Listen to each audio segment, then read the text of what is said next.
like from what I've read about what you were doing, you weren't covering society galas.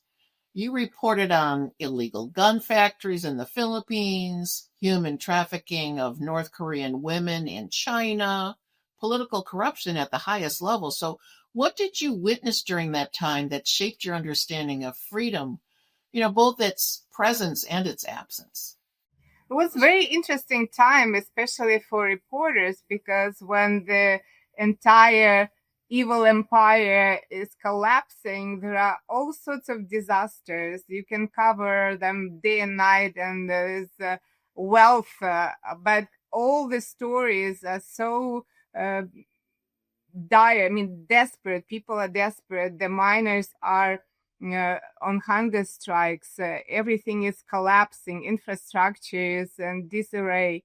And, for 5 years, if you do one thing or another, of course, it's totally different from the Soviet disasters of the Soviet Union, but this is a new, interesting and very disturbing reality when everything is basically falling apart. Of course, new things are being born, like privatization, things that we haven't heard about before. But then with this comes redistribution of power, and people are fighting it. That's why we had Mafia wars when they were blowing each other up. There are bizarre things like the dog fights, and Russell was the first reporter who covered the dog fights, although theoretically they were prohibited in Russia. But this was the entertainment for the Mafia. There were so many interesting things, but eventually you just get emotionally exhausted from just having all sorts of disasters around you. And also, our son was the draft age, and we started having the police to come checking on him so that he would be drafted as soon as he reaches 18.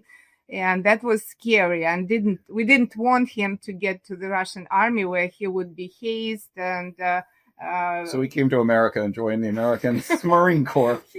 He got into Marine Corps, but he said, well, at least they're not beating us here. That was a big advantage, unlike in Russia. Well, we had two policemen drop by. They do that when teenagers reach a certain age, teenage boys, and these guys came by our apartment, and Nonna scolded one of the cops because his fly was open. So it's kind of a funny situation. Yeah, it's ridiculous things like that. I mean, we added stories on, like, for example, we wrote about North Korean workers in Russia.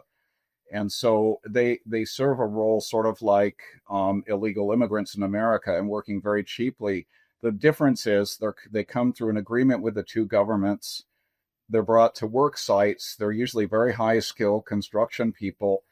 And their wages all go to their bosses, which go back to North Korea, probably with a little bit skimmed off.